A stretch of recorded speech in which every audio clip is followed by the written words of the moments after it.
Shout out everyone! Please support my Kumusta channel. mga lods? Ito na naman si Master Jobs pa. Ang vlog natin for today ay magre-ribbon po ako sa aking client. Super haba ang buhok ng aking client at kulot pa siya. Ito na po ang magsisimula na ako. Lalagyan ko po ng gamot. Itong buhok ng aking client ay nasyampuhan ko na ito. Dalawang bisis ko po sinyampuhan ang kanyang buhok para matanggalan po ng oil. Ito na ang susunod kong gagawin. A-applyan ko siya ng gamot. Ito ang pagre-ribbon ng buhok ay sobrang hirap itong gawin. Ito ang nakakangalay na trabaho dito sa spa. Alam niyo mga lods, ilang oras ko itong gagawin itong buhok na ito, ganitong kahaba. 6 hours po ito. Ito ang pinakamahirap na trabaho sa lahat ng aking trabaho dahil all around ako beautician. Salamat na nga pala sa aking mga subscribers at non-subscribers na nanonood sa aking mga vlog. Maraming salamat sa patuloy niyong panonood at suporta sa aking mga vlog. Shoutout na nga pala sa mga ka-OFW na nanonood sa aking mga vlog. Alam niyo mga lods, kaming nagre-ribbon ng buhok, iba-iba po kami ng technique. Katapos ko ito apply ng gamot.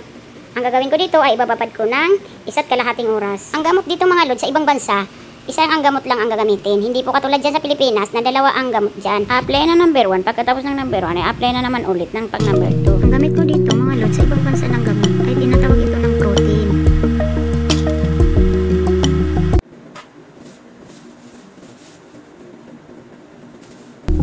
Ito na mga lods, tapos natin apply ng gamot. So, tatakpan natin ng plastic ang kanyang buhok.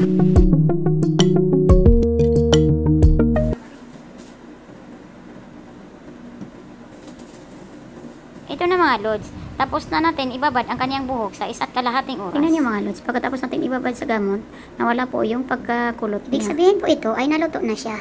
Kasi tuwid na po siya kahit hindi pa siya naplantsa. Ang susunod natin gagawin mga lods, itong niriban natin. So nakita niyo naman na tinatawid na natin. Kasi ibig sabihin hindi muna natin ito walang yung ano.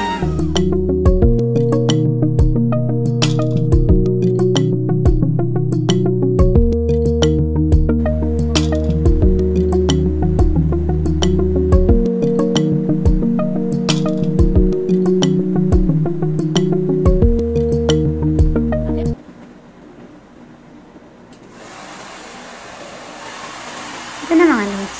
Mag-start na tayo. Mag-blow dry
Ito na mga lods, tapos na natin lahat ang proseso ng ating niriban. So, ang result na ay super shiny at bagsak ang kanyang buhok. After ng 6 hours, natapos din natin ang ating ginawa.